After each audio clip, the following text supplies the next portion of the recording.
So I think the ability to actually ask for help is an advantage that a lot of founders don't take enough advantage of, in my view. I think you can be in this bubble and doing it, but if you go out and go, I'm going to ask 20 people today for help because I'm about to launch this business, you'll be shocked.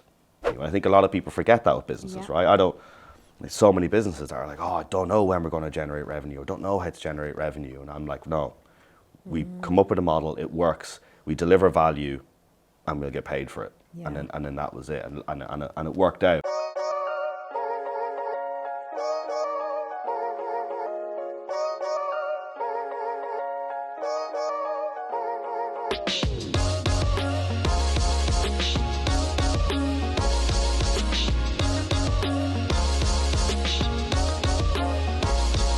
Welcome to the Proud Talk. I am your host, Tracy Hill, and today I have the Graham Hussey on, I'd say my couch, but it's not, in his own chair.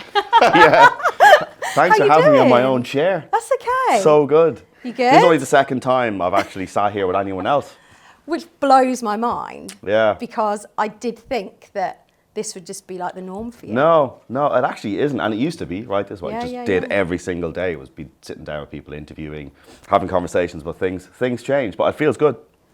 So I have a question, because you know what? I've looked at some of the other stuff you've done, but I'm always intrigued with what was Graham like and who was he before anything content creation? Do you remember? Yeah, I try and fucking suppress it as much as I can. Graham was like before my previous business as well, like what I did before being a founder. Yeah, it was corporate, very corporate. I didn't do well at school. I just wasn't arsed. So I naturally, but I could talk like, as we'll fucking probably find out today, I can talk a lot. So I was like, right, what do we do if I can talk a lot? Yeah. And generally people think I'm like not a bell end usually. So I'm like, right, I can talk and people actually don't think I'm a knob. So what can I do? And they naturally just like slot into sales, right? So that's what I did for years. I started out at selling cars. Really? So I love cars, yeah. And I seen an ad in the paper and it was like senior car sales executive for Honda. And I would never have put you down as car sales. Yeah, that's a compliment. This. I love no this. offense to any car sales people watching. No, but I seen an ad I love cars, fucking obsessed. And I seen an ad in the paper for senior, car sales executive, like 10 years plus experience, blah, blah, blah, blah. And I went in with the newspaper on my CV that was blank. And then I was like, oh yeah, I'm applying for this job. And they were like, you're about fucking 12. No, you 10 years experience. And I go, well, pay me way less than you pay this person and I'll sell more cars. And if you don't, just sack me. What difference does it make? And I started the next morning. And I did really well at that and ended up working for companies like Citrix Systems, IBM, Oracle, all your typical kind of large blue chip corporate. Fucking different than what I do now, That's mental, because actually we've had quite a similar experience then of sort of that IBM type space. And but it's like, and I feel for, actually I don't really give a fuck, but I was going to say I feel for my old managers, because I come in and prove a point, and once my point's proven, kind of don't give a shit if it's not my thing, right? So I prove a point, smash targets, get the trips to Hawaii, do all that sort of stuff, and then I go, right, that's that complete. And I'd sit there and just like do anything that wasn't work. Yeah. And then my managers would be like, you did this. There's a picture of you in Hawaii 6 months ago. And now you're on like 1% of target. What is going on? Like, oh, fuck, I don't know. I never knew what it was. I was like, I just don't know. I couldn't answer it. Yeah. So then I'd just go like Citrix and I go like IBM and then I'd go wherever else. What age were you then when you went from? Like 23. Okay. 22, 23 So like, young, but I was good at it. But then I was like, distracted. And then I was like, maybe like too young to be sitting in like a corporate office and doing all this sort of stuff. But it ended up, it was kind of like fucking luck of the Irish, I suppose, because in my next business, I had to sit across from these people, right? I had to sit across from Salesforce, I had to sit across from people on the executive team of WeWork, and I had to sit across from these people to get money off them. Right, but I knew how they think, and because I was in that world, which is not for me, but it's for loads of people, right? Yeah. So I think it definitely helped, but very different than I am now. Yeah. I think when you don't do what you love, you have to try and find other things outside that. You do. Right? It's just like, oh, I fucking can't wait to leave work. And it's why the streets are packed of people in suits, like Thursday getting fucked, like as soon as they leave work. That was me. Yeah, it's fuck, it was me too, right? Yeah, and you need to just go do it, but it's not good, right? It's like, but you don't realize it's not good at the time. You think this is part of it, but you don't match it up with, I need to go get absolutely messed up when I leave work. And then stuff happens, and then there's drama, but then I think partly you need that drama from nights out when you're working for corporates, because that's the kind of, and you get into work and you're like, oh, there's that girl from like Friday night that's in fucking accounts or whatever, right? So it's like you kind of, not like fucking. Okay, that's another show. Yeah. But you know what I mean? You kind of fucking hell. You kind of need that. You kind of need that drama in work, right? I think that kind of gets you through it. And you're talking at the water cooler, going like, do you get me? So what was the thing that made you think, do you know what, this is it, I'm done with corporate? I think when I seen a way out. Okay. And I see people do this all the time. I see people come in here and they go, I work for XYZ corporate. And I just need to figure out a startup. I want to do a startup.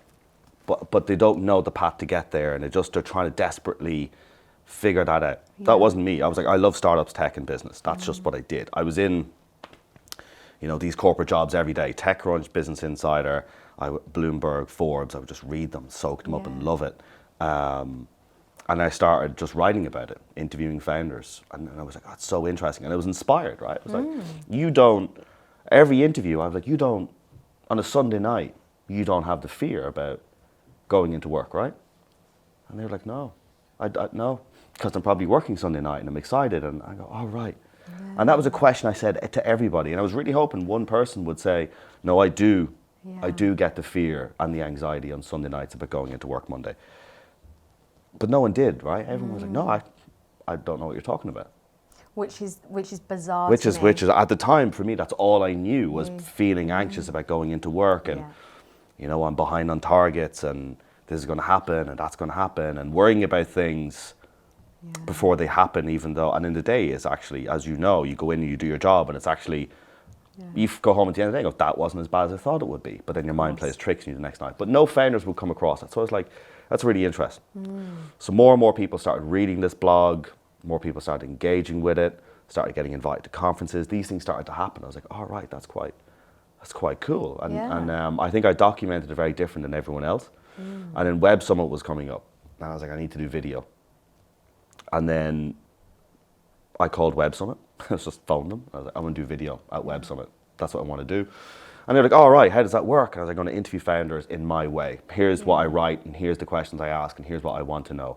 It's what the actual, no one wants to know about, if you IPO, what do you think your share price is? Right? It's like the real, raw, gritty, like, why the fuck did you start this? Absolutely. Right? Why do you get up and do it? Why do you work 7 days a week? Why? Right? You must really believe in it. Why do you believe in it? What's the future? How's it changing the world? That sort of stuff. So I just called Web Summit and said, I want to go film there. That's what I want to do. And they were like, yeah, okay, yeah. I was like, all right, sick. It was early days Web Summit, like their second year, third year, so it was really early. And then I didn't know how to turn on a camera. Truth be told, I'm fucking still Benny. I'm still, that's why fucking Benny's here. I still struggle now. It's fucking embarrassing to say. But I called a production production company. I was like, I want to film at Web Summit, but I want to do it bigger and fucking better than anyone else. Because no one does founder content properly. It doesn't match up. There's a founder there in trainers and a hoodie building something that's epic. And the person on the other side is wearing like a fucking suit they've had for 16 years. Yeah. And it just nothing adds up. Nothing adds up. And that's even the case now. Never mind back then. Back then it was worse. And they said, you can't film inside Web Summit. It's loud, it'll look the same as everyone else. How the hell are you going to be different? Yeah, your questions are slightly different, but does that really make it that different? It would just look the same visually. I was like, yeah, you're right. So I was like, I called Web Summit and said, do you have somewhere for me to film? And they were like, stop fucking calling us every day about this. Yeah, I was just like going, oh, where can I film? What's that look like? It's kind of like a dog with a bone. And I was like, if I can bring a film studio there, how does that look? So I got a Ford Transit van, and put a film studio inside it with this production company. And then it looked like I was going to murder someone. It was like pulling up in this van with lights inside it. I was going to hop in this van, I was like, that's mental. But the actual video with the backdrop we had, and I was like, that kind of, we had like a backdrop in the back of this van. Yeah. But I can't remember the movie. Someone said to me, and it was like, right, I'm scrapping it. Was it Misery? There was some movie. Oh, yes, Misery. No, Silence of the Lambs. Oh, right, okay. Where he drags the lady into the van. Yeah, oh no, it's the lady that drags the guy into the van in the other one. Yeah, but someone said something. I was like, right, if you're even fucking matching that up in your head, this has to go. But I was like, I'm onto something there. So what's like a Ford Transit, but not as creepy? So is this where there's two guys and one split screen camper? Is this how you got onto? Yeah. Right. Yeah, so I was like, love it. I was like, what works but won't freak people out? And I was like, Yeah. oh, a vintage Volkswagen camper van is like, it's freedom, right? That's an American 50s and 60s. It was like, at 17, you got one of these and you traveled across America with your friends. When you left high school, it's freedom and that kind of emotes. And I was kind of square peg, round hole. It was basically, I didn't want to look like I was murdering someone. But I was trying to figure out like a smart way, a reason for having it. And I called Web Summit and said, my company, Startup Van. I've got a man and a van outside. Yeah. And they were like, I don't know. Oh yeah, and it was really non-committal. So I said, right, we'll shoot a big promo video. Let's get drone pilots in. We shot this mad promo video. It was insane. And I sent that to Web Summit. I was like, this is what we're doing. Yeah. And they're like, right, we'll give you here you can have space B13 or something. It's like sick. And then announced it on Twitter, announced it on LinkedIn. My boss in work was like, what the fuck? What is this thing I've seen on LinkedIn? You were on Target and you were doing this thing? Anyway, in a van. And then I got an invoice off Web Summit for €86,500. And I was like, what? So I called them. I was like, are you paying me this? Am I pay? This was never mentioned. They go, oh, well, Microsoft pay us that much for that much space. So you think we were going to give it to you for free? I'm like, Are you kidding me? I was like, I announced this. This is announced, and the promo video was released that I sent you. And well, you come up with the money, or you get a corporate sponsor. And I was like, it's in like 2 weeks. And I was like, oh no, I made an absolute tit of myself here. So I was like, right, what'll I do? Panic mode. And then Temple Bar is like a place, I'm sure people know it, in Dublin. Everyone just gets drunk. Yeah. So I was like, right, there's a tech conference in Dublin. People are going to be in Temple Bar getting drunk. So I said, we're going to drop a pin somewhere in Dublin, come and be interviewed. And at this stage, basically what I did was I went on, and anyone who engaged with Web Summit on Twitter, I basically followed back, they followed back, sent them a DM. We want to interview, we're Startup Van, Entrepreneur Entertainment, blah, blah, blah. So all of a sudden we have like hundreds of people who want to be interviewed. Oh my God. And we dropped a pin in Temple Bar and it just went apeshit. We just had like queues and queues of people, like 45-minute queues, all the way down Temple Bar, people who wanted to be interviewed in the Startup Van.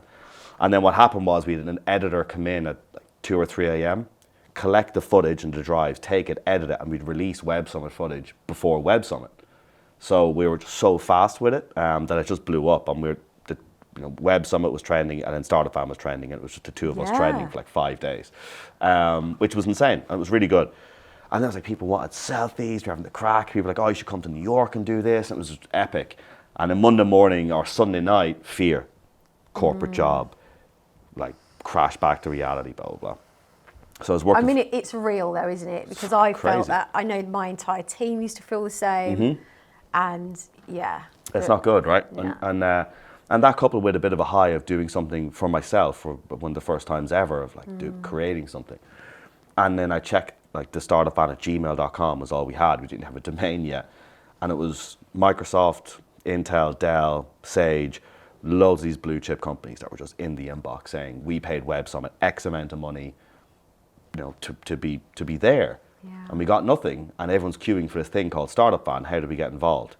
And then 2 days later, I was in the Shard meeting the CEO of Sage, and ended up doing like a road trip across America, quit my job, and then did that for 7 years. Just interviewed founders on corporate sponsors. But that's the medium length version of that story.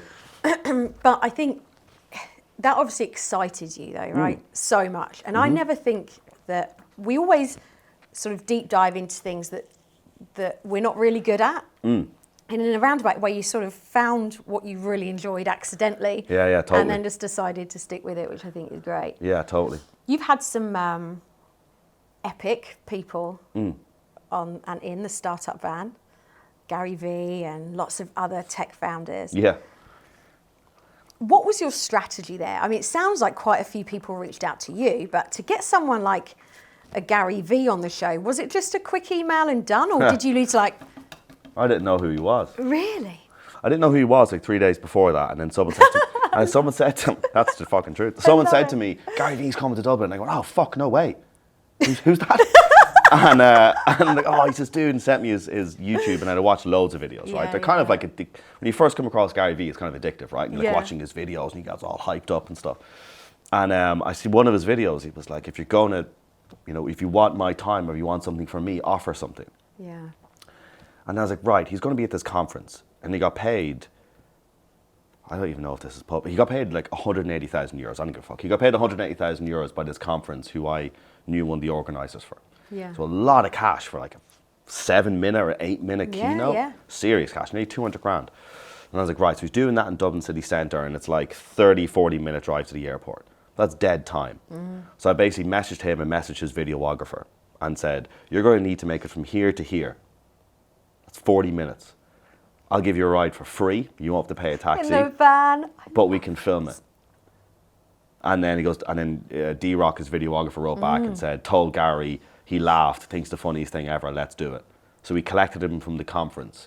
And those conference organisers fucking hate me. They still do. Because they paid him so much money for 7 minutes, and I had him for 40. And the viewership on ours was higher. And blah, blah, blah, blah, blah. But it actually wasn't that hard. Sometimes you just have to listen.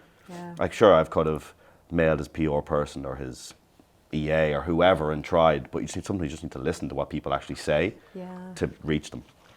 And I think, like, I've only been doing this a short time, but it's really bizarre how people find your content, and then in a way, like you said, they sort of reach out to you. And it just starts to flow very nicely. Yeah, it's good. So how long did the startup van go on for? 7 years in total. 7 years, okay. And was it always in the van, or did you then decide to shift and do some? Yeah, we were filming in Hong Kong with HSBC, which was really cool to deal with. We filmed there with them. It was great. And then we were out the final night for like loads of like whiskeys and stuff with the people. It was great. Loads of founders there. And then one of the executives from HSBC said like, oh, you guys are great and the concept's amazing. I wonder would anyone give a shit about you guys if it wasn't for these cool vans. I was like, fuck, like straight to the bone. And I couldn't stop thinking about it. And then the end of the next week, I come up with a concept for a startup van pop-up studio, where film studio, no van, no sign of a van, no gimmicks, no bullshit. And then we got Appear Here as a company that you can rent short-term space off. So we rented a space in Old Street Station. I was like, we're going to interview founders, the best founders in the UK from pre-seed, seed, Series A. And we're going to interview them in this space. And then BBC Business came down. There was queues all the way down Old Street and up the stairs. It was wild. And I'm still in touch and mates with people I interviewed back then. And they've in turn helped me with this, which is insane. So we got away from the van and then got a permanent studio in Shoreditch and interviewed hundreds of founders on it. I basically did this every day for years, like 2 or 3 new founders a day, every day, just years on end. So the network effect which again helped lead on to Dream Factory, right? It kind of all lines up and makes sense. So with that, did you get any funding for the startup van? Okay, so that was sort of all you. Because I do think, as a content creator or people looking to do it, it is quite difficult unless you get sponsorship and other things. But let's lead on to where we are. So the Dream Factory. Tell me, or tell the audience, if you can just explain, what is the Dream Factory? It's a content creation house for startups. We're super laser focused. That's what we are. So we help pre-seed, seed stage startups create content like they've never been able to create before. They can't create it anywhere else and can't afford to. And we do it bigger and better than anybody, basically. And this is what we're good at. We're not an agency. We don't help you with your social media strategy. We create fucking brilliant content, and we do it really well. And they do. Just saying. As I am one of the founding members. When you started out with the Dream Factory, I think I remember seeing a post of you standing outside the front door here. Lockdown had happened. What was going through your mind at that stage? It's a tough one because sometimes I have this thing where it must be like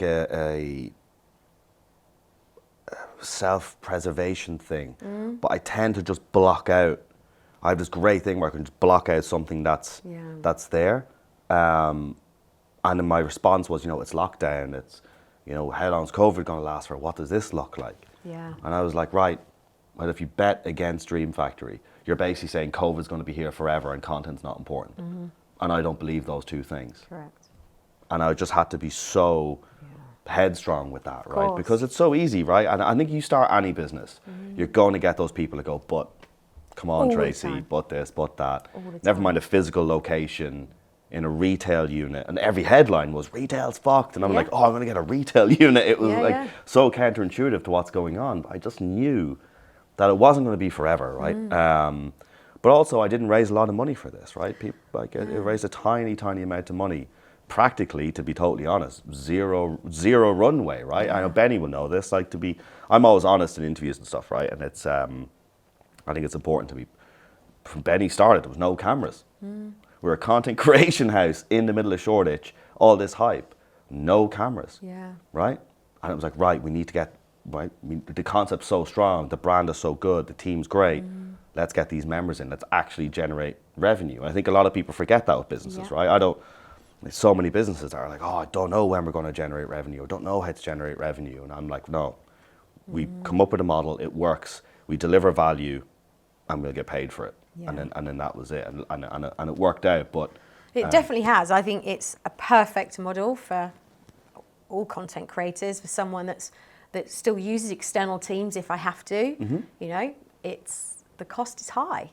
And here not only do you get an amazing location, you get a great team, and the team sort of in a way becomes an extension of your team. And I think we spoke about this last week. Like, that's something you've done really, really well. So well done, guys. Yeah, you The guys behind the cameras are just awesome. Yeah, and it's interesting because right now we're scaling up quite aggressively, and we got that new space in Shoreditch that I showed you, and it's a massive level up.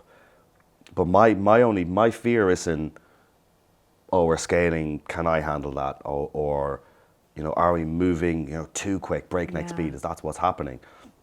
My main fear is we need to keep it like it is, right? It's because you've got such a personal touch. Such a thing. And and then also as people are talking to me about hiring strategies, right? And you need to do, here's your hiring strategy and here's how you do it, blah, blah, blah.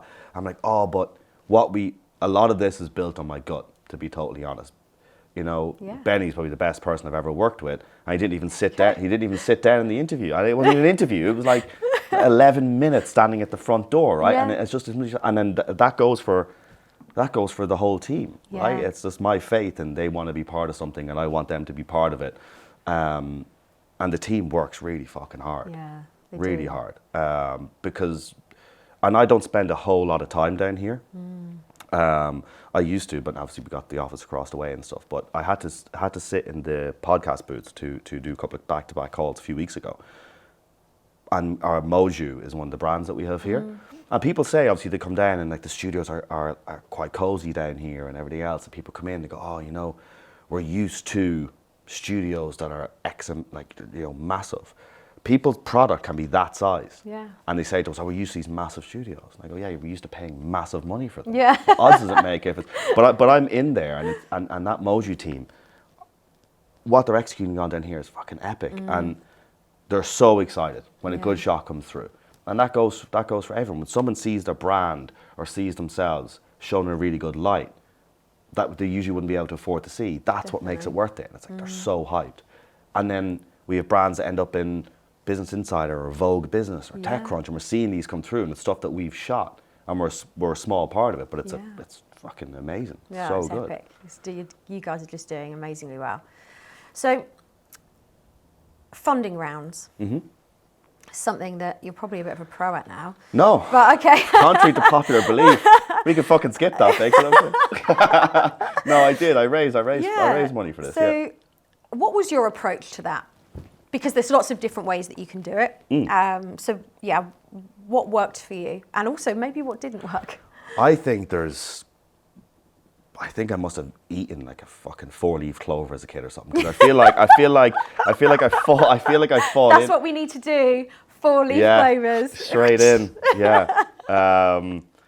No, sometimes you create your own luck, right? And I think I put myself out there a lot. I meet a lot of people, But originally, I know, and actually, I don't think not many people know this, but originally, I have a huge mouth. As soon as I come up with a concept, just like Startup Van, just like anything else I've done, I just tell people. Yeah. I don't sit there and think and overthink. I go, all right, fuck, I'm doing a content creation house for startups. I'm going to tell everyone. Didn't have a domain, didn't have a brand, didn't have anything. I just started going, here's what I'm going to do. And luckily at this stage, it wasn't like Startup Van. I actually had 3,000 interviews under my belt. I had a media company. It made money. I was successful at it. Blah, blah, blah. So I had that to kind of go in. So people, it was very different. People were like, oh, right, you're doing this thing. They listened, which was fucking nice. And there was a VC who was like, you know what? Do this because it's amazing, but do it with us. Yeah. And I said, right, what does that look like? And they're like, you can build it. You can do it. You can run it, it's yours, and we'll fund it, and we go 50-50. I was like, fuck, and this is like 19 seconds after I even thought of it. So I was like, this is such a shortcut to just getting this done.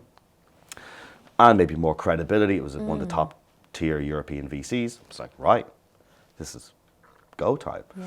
And then I had a call with my first investor, AJ Leon. He owns Misfit Creative Agency, he's a legend.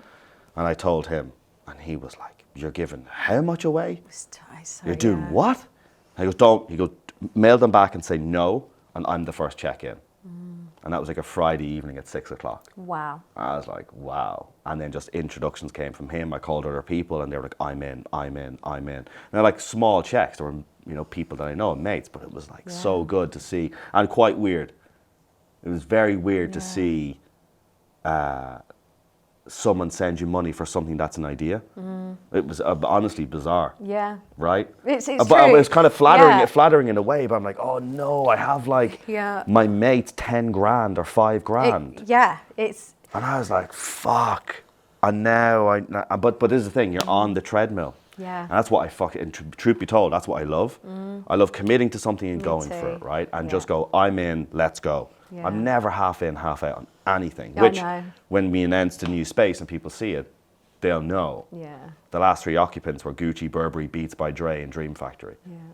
People can probably work out what that building is now. But it's no half stepping. No, it's just all in or nothing. So, but it was very, very strange to take that money. What strikes me with you is that, and I hope you don't mind me saying this. Oh, I fucking probably will. No, it's good. Is that I find, for me, I've always been a risk taker. If I made the decision, I've gone, I've done it, and I'm talking about it.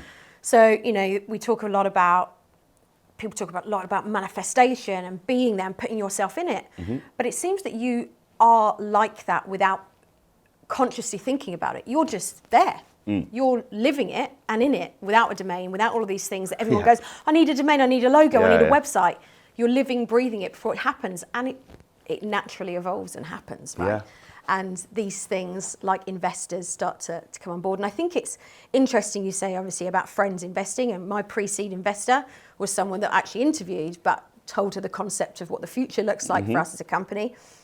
And they're like, no, take the money. And it's difficult. Strange, yeah. It is, but it's amazing. It's so good, great. But it's definitely for me. I know other people just doing it, but for me, it felt weird. Yeah, me too. And I don't know I don't know what the future holds, right? I do think that we could raise. Do I want to? I don't know.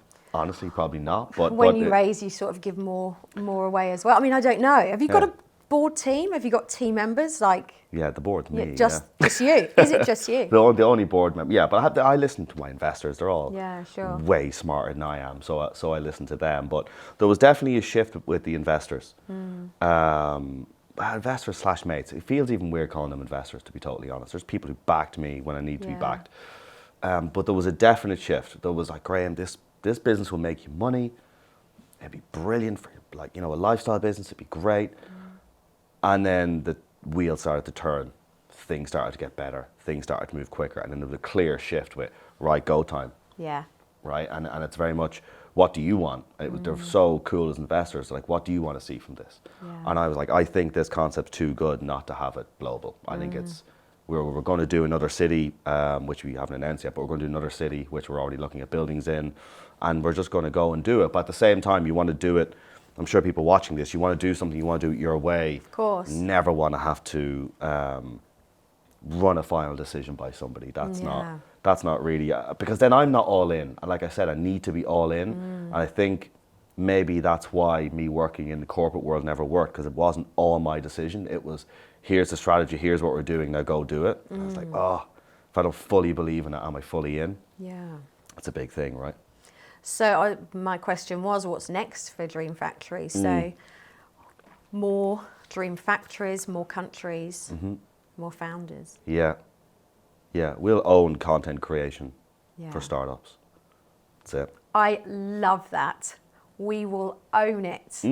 And I absolutely believe you will. Legend. For people watching, for people that are looking to do a startup, what's the lesson, one of the major pivots or lessons that you have learned that you could pass on as some advice to maybe things to watch out for?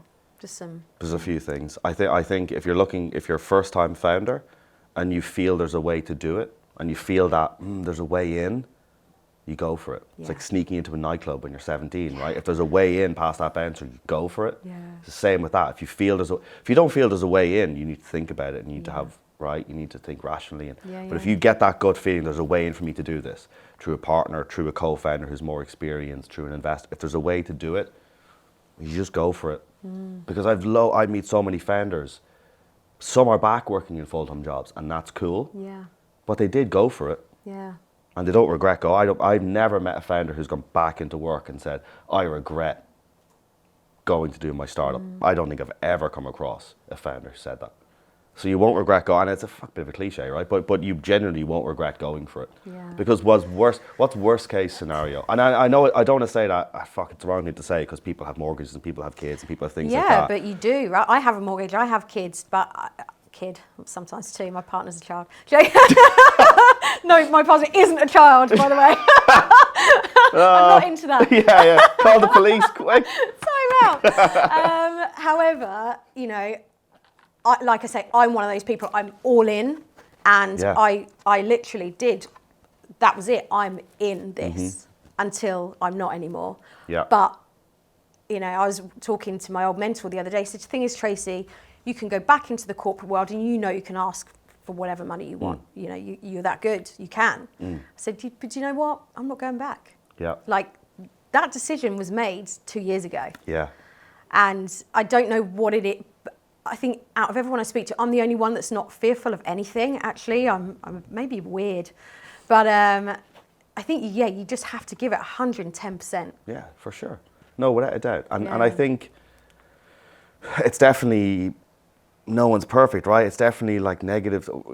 I don't think, I'm not a massive, and luckily, Dream Factory was so solid that I managed to get a seriously good team around me to do this stuff. But detail, spreadsheets, getting into it, not overthinking, but thinking. Yeah. If I sat down with Benny last week to plan out the new space, right? And when you start planning it out, you're like, fuck, there's so much to do with that space. So and point being, if I really sat down and spreadsheet out Dream Factory and go every single little, all the nuts and bolts and everything you have to do, and you probably wouldn't do it, or I probably wouldn't do it. I'm like, if I knew it was going to be that hard, yeah, you wouldn't, and do all that sort of stuff, it's like, you'd have to think, can I do that? Right? Like, there's that building that we're getting in Shoreditch.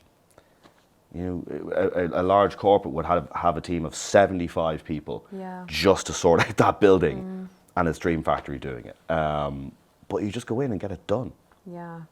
Same with here, right? Same with Dream Factory on Rivington Street, right? It's like, you probably get a team of 12 when you get like designers, architects, where's this going? It was just me in the beginning going, right, IKEA, let's go. Yeah. I just need to get it done. But I think there's two different types of people, right? There's the people who live in the detail, and there's people who don't. I'm definitely fucking this one. I'm definitely that one too. I need to get into the detail at some point. Just get before someone it in. shafts me Yeah. royally in the wrong direction. Yeah. But yeah, I absolutely should get into detail. But I think you're right. So the advice then here for any startup or someone with a passion is just to go with their gut, follow it, be 100%. Yeah, and I also think you underestimate, I still am shocked at the amount of people who actually helped with this and still do help. Yeah. I'm like, you have no skin in the game. I've met you twice, but yet you'll jump on a call at 11 o'clock on a Sunday night if I need something. And and these are people I don't know. Yeah. I do know them, but it's not all that well, right?